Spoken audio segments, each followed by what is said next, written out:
Something is going on all the time in our lives.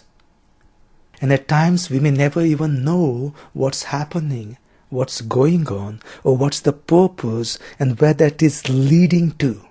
Something of this nature is being expressed in today's gospel. Before the birth of Jesus, we are being presented with the generations, the genealogy, 3 times 14 generations right from Abraham. And we may wonder why. Let us see into that aspect of how all this is made. Could someone even imagine from Abraham will flow this many generations? Abraham, who did not have his own child, and at one time he was promised that he will have descendants which cannot be counted. God is at work all the time. It's not at one bright morning that something good happens. Yes, I do agree that something good happens, but it did not start right there. God has been at work. Someone was put to work on this. Maybe not necessarily you and not necessarily I, but something has been evolving and coming from some other action for a long time. So from Abraham to David were 14 generations. From David to the deportation to Babylon were 14 generations. And from this time on to the Messiah, it is said 14 generations. Now at times we may prove and say this is false. It doesn't match with history. The Bible is not there to teach us the historical dates, but rather the historical events. How God is at work. It is there to enrich our faith. It is there to teach us. And even if we hate or don't like Abraham because of his affiliation with a faith or with a particular sect or with a particular religious mind, I would say focus on this man. Apart from all this, a man dedicated in faith.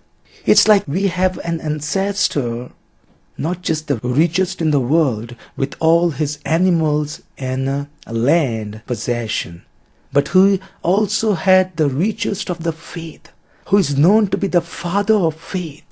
And if we compare this, how God has been working for all these generations to bring about this Messiah, we can connect it maybe to a foundation of a house, foundation of a building, which goes on for a long time, and someone else may not even know what's going on. Consider the clay in a potter's hand. Something is at work. Something beautiful is coming out of it. We don't even know at the start, but that's how God works in our lives. We may consider something as foolish. We may consider this as useless. We may consider this doesn't help our life. But when we cooperate with God, God is able to do great things in our lives. Surrendering in God's hand, trusting in God, having that faith of Abraham can make us wonderful, can bring us to that beauty God has made us to be. So it's not that since 1 year a new plan has evolved. It's not like since 10 days back we have changed our life plan forever. God has created us with a plan, and this plan comes to fulfillment when we constantly surrender, when we constantly cooperate with God. And at times, God may work through unimaginable ways. But God in all this has great things to teach us. Let us, as we prepare for Christmas, and as we look back on this family tree of Jesus, let us see in our lives, not just the family tree, but our tree of deeds, actions which follows, the life which evolves or develops into something else. And let us trust God that something is at work in our lives.